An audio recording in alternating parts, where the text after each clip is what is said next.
हाँ, ओम शांति दीदी। अभी रिसेंटली मेरा एक्सपीरियंस है। मैं फील कर रही हूँ कि कभी कभी क्या होता है, जैसे मेरे अंदर कोई चेंजेस आना चाहिए या दूसरे के अंदर कुछ चेंजेस आना चाहिए, ये नेचर बोलने की कोशिश करता रहता है कैसे भी, मगर हम वो समझ नहीं पाते हैं ना। तब क्या होता है, वो किसी के जैसे हमारे पास ही जो रहते हैं उनमें वो शक्ति भर के वो कुछ ऐसा बोल देता है, हमको वो हर्ट हो जाता है। या मैं कुछ बोल देती हूँ दूसरों को, वो हर्ट हो जाता है, मगर वो रीजन करेक्ट रहता है।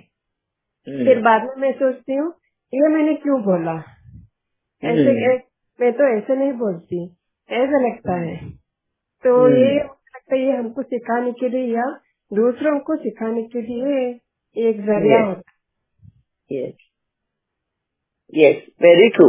बहुत अच्छा बताया सौम्या बहन ने कि बहुत बार कहीं न कहीं कर्मों का हिसाब किताब जब इंसानों के साथ होता है, कोई न कोई निमित्त बन जाता है। कभी कभी हम भी निमित्त बनते हैं किसी का कर्मों का हिसाब सेटल करने के लिए, एंड बाद में हम खुद भी सोचते हैं कि मैंने तो कभी इसके लिए मन में ऐसे सोचा भी नहीं था, क्यों आज ऐसे मुंह से निकल गया।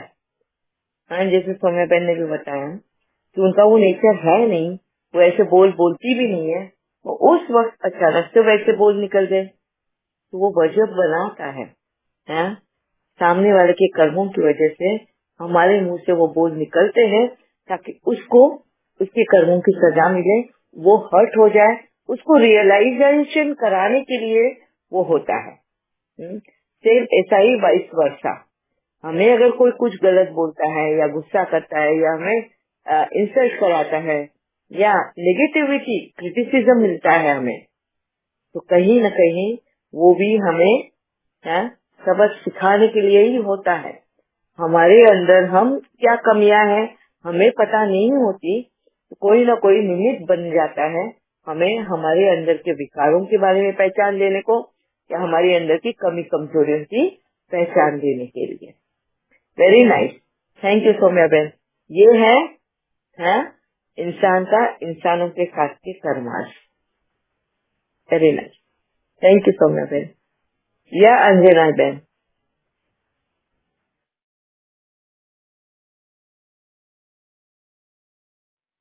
ओम शांति दीदी। ओम शांति। अब पहले बताइए वहाँ पे टाइम क्या हुआ होगा? Time morning 8:15। ओके, मॉर्निंग 8:15 है इधर। 7:30 to 8:30 रहता है आपका सेशन मॉर्निंग। Okay okay. मेरा एक्सपीरियंस बहुत बहुत अच्छा है, बहुत बहुत ठीक है। तो बाबा इधर मेरे को क्यों लाया है, सिखाने के लिए और कर्जा मुक्त करने के लिए। एक एक मिनट भी चैलेंज रहता है। इधर आप बोलते हैं ना परंदा में कैसे हम लोग उधर से इधर आते हैं, तो इधर रूल्स रेगुलेशंस के साथ रहना है। यस, थोड़ा हमारा स्वतंत्र को हम क्या स्वतंत्र से जीता है, वो उसको थोड़ा ये धक्का लगता है।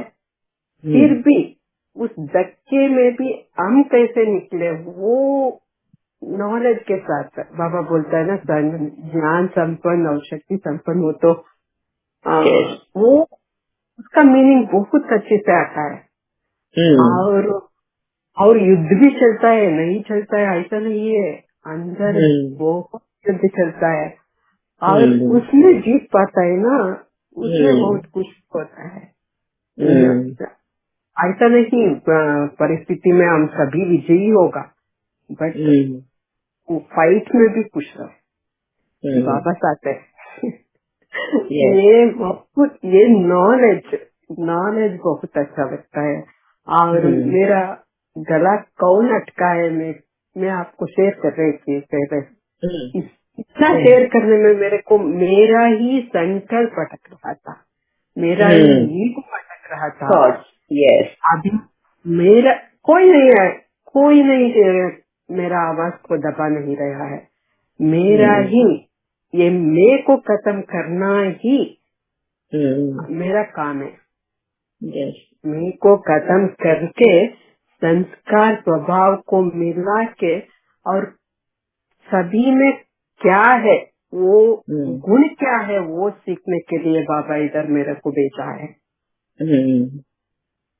ये और कितना भी उड़ी पेट क्या बोलता है, कितना भी मेरे पे वो मूर्ति बनाने को क्या डालता है, क्या हिंदी में हथौड़ी, हथौड़ी से हथौड़ी मार रहे। अब मेरे को हो रहा है ना, वो मेरे को मूर्ति बनाने को, मूर्ति बनाने को मेरा अंदर ये पीरियड क्या है, ये इधर रहने का पीरियड क्या है, वो मेरे को मूर्ति बना के बाहर लाने के लिए, मेरा अंदर क्या कमजोरी है उससे बाहर लाने के लिए बाबा भेजा है।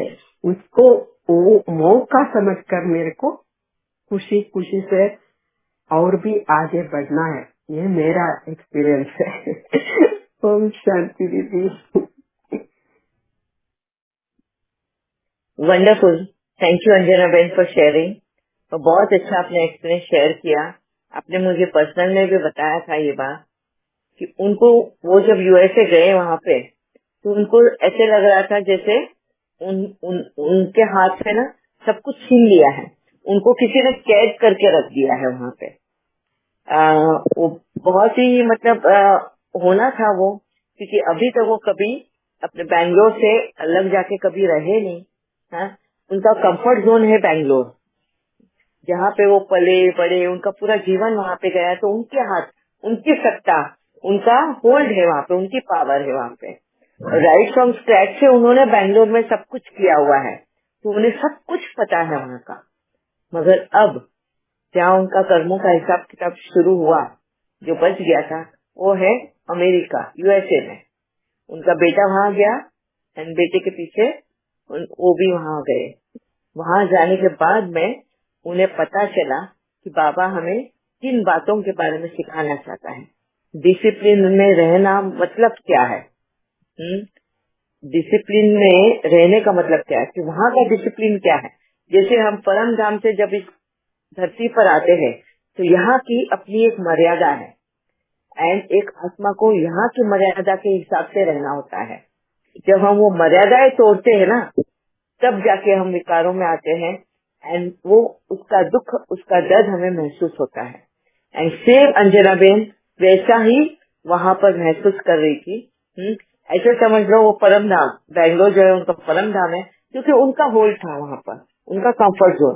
तो वहाँ से निकल के वो दूसरी कंट्री में गई, तो वहाँ के रूल्स रेगुलेशन, वहाँ का डिसिप्लिन उनको फॉलो करना है, जो टोटली अलग है। एंड उसके साथ में उनकी लड़ाई चल रही थी। एंड उस वक्त उनको समझ में आया कि बाबा हमें क्या सिखाना चाहता है।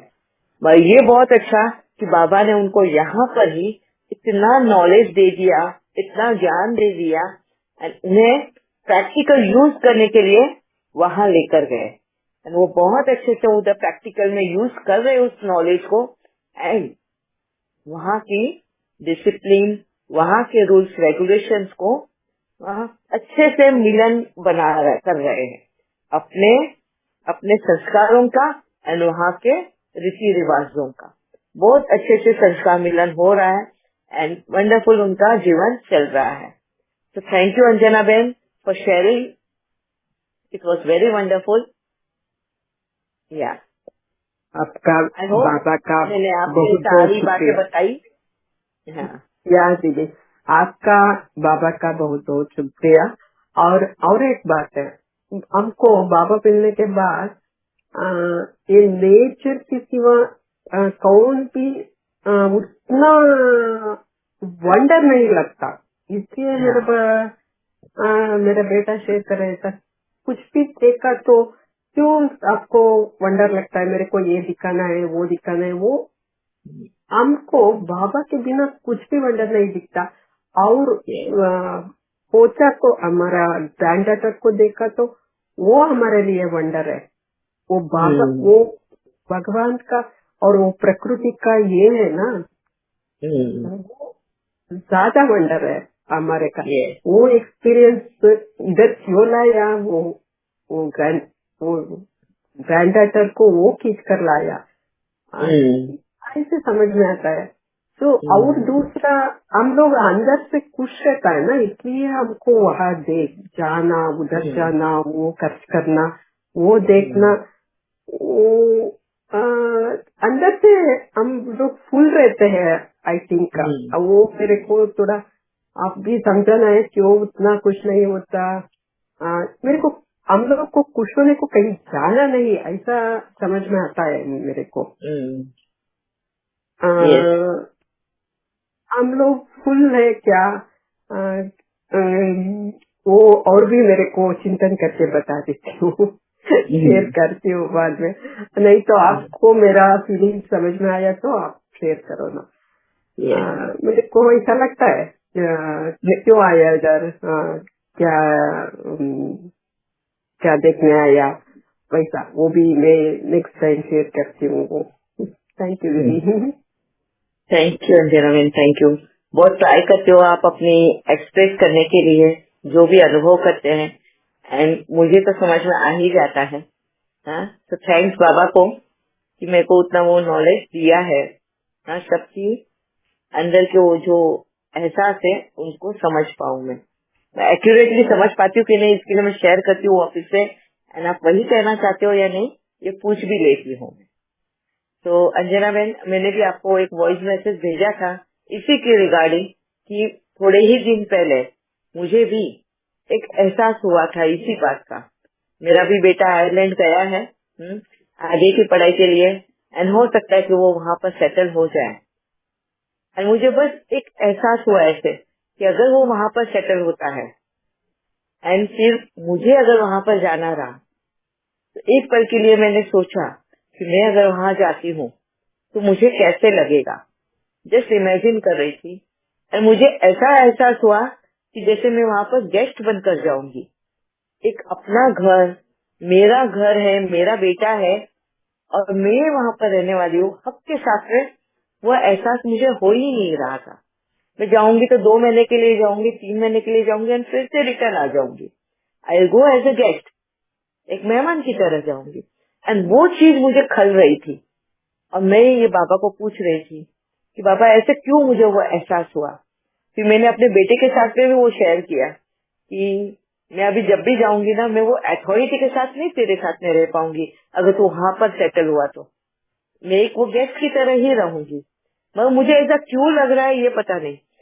मेरे बेटे ने तो मुझे बहुत ये दिलाया है कि मम्मी वो घर तेरा ही रहने वाला है, तू ही मुझे भेज रही, तू तेरे को ही उधर आना है, तेरा ही सब कुछ रहने वाला है, तो तू ऐसे गेस्ट के हिसाब से क्यों सोच रही है। बट मुझे उसका आंसर ही नहीं मिल रहा था कि मेरे को ऐसा एहसास क्यों हो रहा था। जो अंजना बेन को भी आज वही एहसास हो रहा है, एंड इसलिए वहाँ पे सब कुछ होकर भी उनको वो सुख नहीं है। जो एक आनंद की अनुभूति होनी चाहिए, एक सुख का अनुभव होना चाहिए, वो अनुभव नहीं हो रहा है। एंड इसके लिए उनको वो क्वेश्चन होता है कि बाबा ने उनको वहाँ पर भेजा ही क्यों है, क्या है उनका काम। एंड मुझे भी ये यहाँ पर बैठे अभी ही वो अनुभव एहसास हो रहा था। फिर जब मैंने बाबा को पूछा ये बात को लेकर, तो बाबा ने ही मुझे मेरे से ही निकलवाया वो बात कि कहीं पे भी अगर आप देखोगे, आप सभी लोग उससे जाते हो कि जब हम खुद स्क्रैच से जब कोई चीज हम करते हैं ना, एकदम स्क्रैच से क्या बोलते हैं उसको हिंदी में, शुरू से जब हम कोई चीज करते हैं ना, तो उसको हम एक बिलोंगिंग रहता है हमारा उसके साथ में, एक अपना एक रिस्पॉन्सिबिलिटी रहता है, एक अपना अथॉरिटी राइट ऐसा समझते हैं। जैसे एक एग्जांपल देती हूँ कि अगर मुझे कोई घर खरीदना है तो राइट, शादी हुई तब से हम पैसा जमा करते हैं, एंड पैसा जमा करने के बाद में कुछ सालों बाद हम घर खरीदते हैं। उस घर की एक एक चीज को, एक एक कोने को हम सजाते हैं, तो वो हमारी एक अथॉरिटी हो जाती है, हमारा एक राइट हो जाता है, एक रिस्पॉन्सिबिलिटी हो जाती है, सब कुछ होता है हमारा उसके अंदर। एंड हम एक हक के साथ में वहां पर रहते हैं। तो वो जो है चीज, वो मैं जब वहां जाऊंगी बेटे के पास, तो वहां पर तो मैंने कुछ भी योगदान नहीं दिया है ना। स्क्रैच से तो मेरा बेटा कर रहा है वहां पर, स्क्रैच से वो कमाई करने वाला है, वो एजुकेट हो रहा है, वो कमाई करेगा, वो घर लेगा, मैं तो मेहमान की तरह ही जाऊंगी। तो वो जो एहसास है कि मैं कहीं पे भी मेरा योगदान उसके लाइफ को सेटल करने के लिए नहीं होगा, एंड ये वो वजह है जहाँ मुझे ऐसा महसूस हो रहा था कि मैं तो गेस्ट की तरह रहूंगी वहां पर। एंड इस वजह से वो मुझे थोड़ा रेस्टलेस कर रहा था, वो सुकून नहीं मिल रहा था।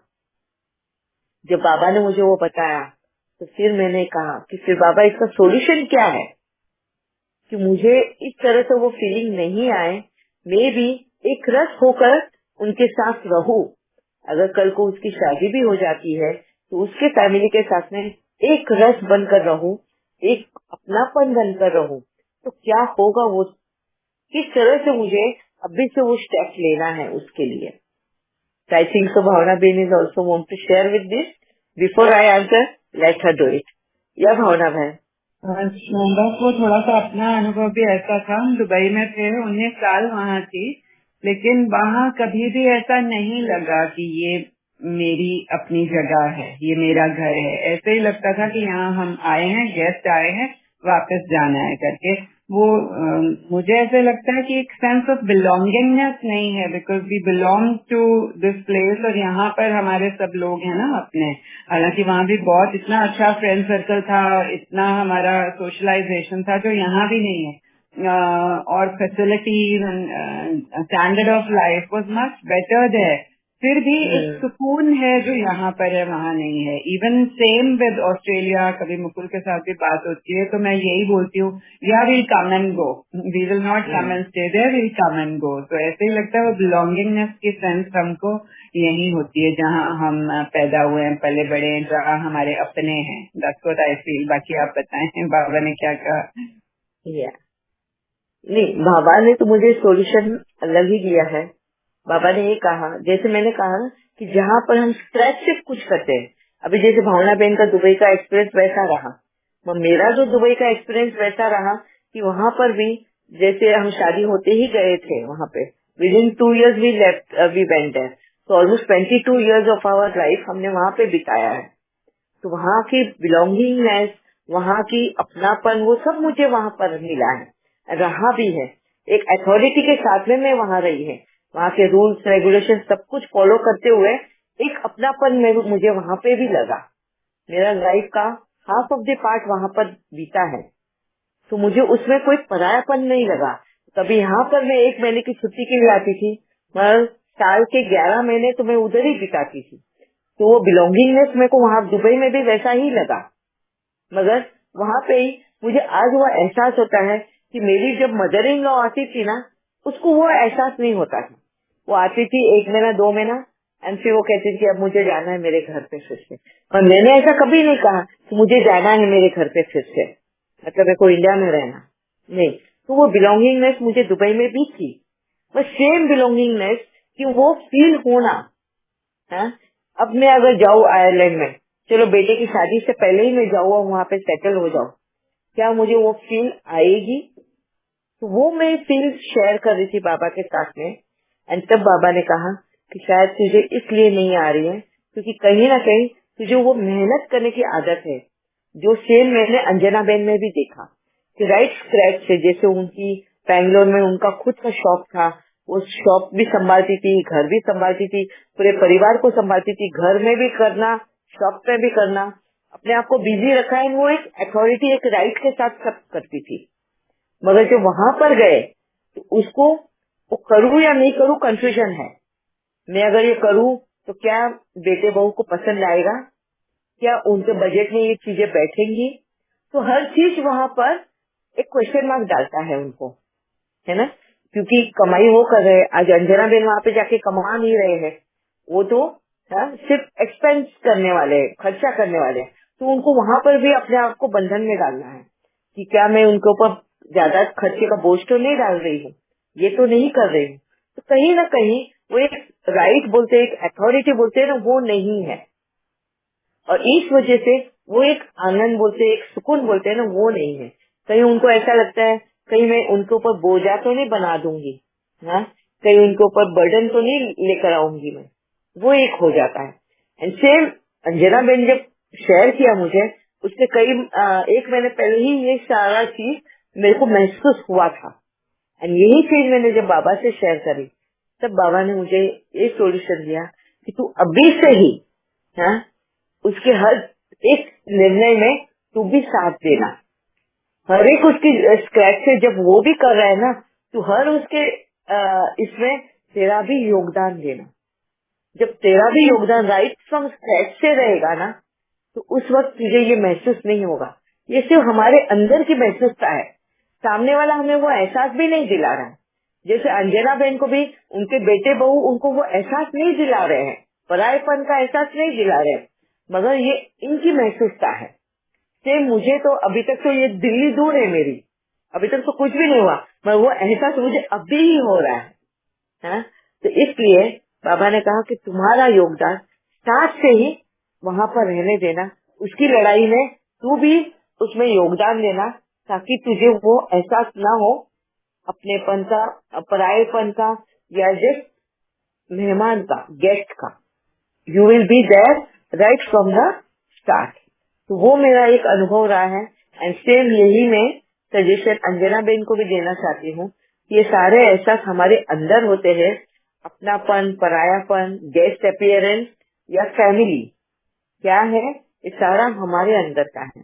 अगर हम पराये घर में भी जाके एक फैमिली मेंबर की तरह रहते हैं, कब रहते हैं, जब हम अपना सरेंडर कर देते उस फैमिली को सब कुछ, एंड उनके लिए हम उनको देने के लिए जब हम वहां पर रहते हैं फॉर एवर फॉर गिविंग, तब हमें वो एक फैमिली की तरह नजर आते हैं। मगर जब मेहमान की तरह तब लगता है हमें जब हम अपने आप को पकड़ के रखते हैं, हम देने के बजाय सोचते हैं सामने वाले का कि वो ले सकता है क्या, वो लेगा क्या।